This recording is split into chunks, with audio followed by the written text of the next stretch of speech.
The European Commission developed a plan of action in support of African and Middle Eastern countries that required Ukrainian food grains.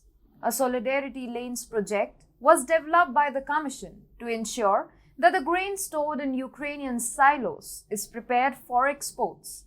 You will be surprised to learn what happens to these grains after they arrive in Europe from Ukraine, and also why they can't reach the countries that most need them. Hello and welcome to TFI Global, the foreign affairs and geopolitical analysis arm of the TFI Media Group.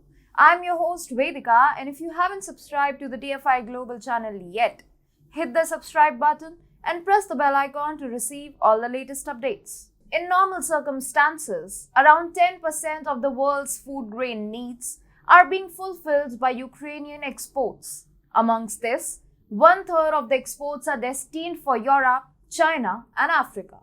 But due to the Russia-Ukraine conflict, the Ukrainian grains could not be exported to these countries. In order to facilitate the movement of these food grains, on May 12, EU Commissioner for Transport Irina Vălean presented in Brussels a Solidarity Lanes action plan designed to assist Ukrainian food exports, scaling up rail freight and any other practical modes of transportation, eliminating bottlenecks, and encouraging participation from the logistics business to provide equipment and open up freight corridors were all important components of this plan. Under this initiative, 20 million tons of grain were proposed to be delivered from Ukraine via the infrastructure of the EU in less than 3 months. All in all, the Solidarity Plan was a set of measures to facilitate grain exports from Ukraine to other countries in Africa and the Middle East via the EU. Nonetheless, at first, this plan is bogus for the main reason that the Commission's Solidarity Lanes are mostly based on facilitating railway transport of grains, but as the facts say, seaports accounted for 90% of Ukraine's export before the war, so the plan of using railway was a farce.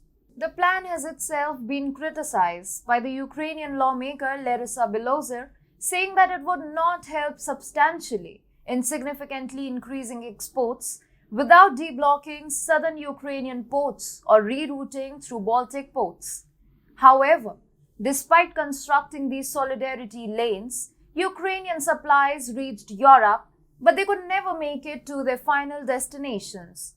By final destination, we mean the African nations and other Middle East Asian nations, which need these grains desperately, as most of them rely on Ukrainian grains. Norbert Linz, the chairman of the Agri Committee, said that only 138,000 tons of wheat have passed through the two borders of Romania and Poland, which are now crucial for exports from Ukraine, with hardly any reaching the final recipients, where the food crisis is particularly severe. Wondering what the potential cause of this might be? You see, Italy, Portugal, Spain, and the Netherlands are the typical importers of these food grains. In these nations, raising live animals makes up a sizable portion of agricultural activities. According to EU livestock data from 2021, Spain has the largest livestock herd in the European Union, with around 58.8 million heads, while Italy has the fourth largest livestock population in Europe with approximately 22.5 million livestock. There is a shortage of cheap feed for these livestock due to rising fodder prices caused by the conflict between Russia and Ukraine. And there's a catch in this. These nations are currently feeding their cattle with food grains imported from Ukraine through these Solidarity Lanes. We acknowledge that feeding cattle is crucial, but this does not entail that the poor African countries must pay a price for the EU's decision to embargo Russia.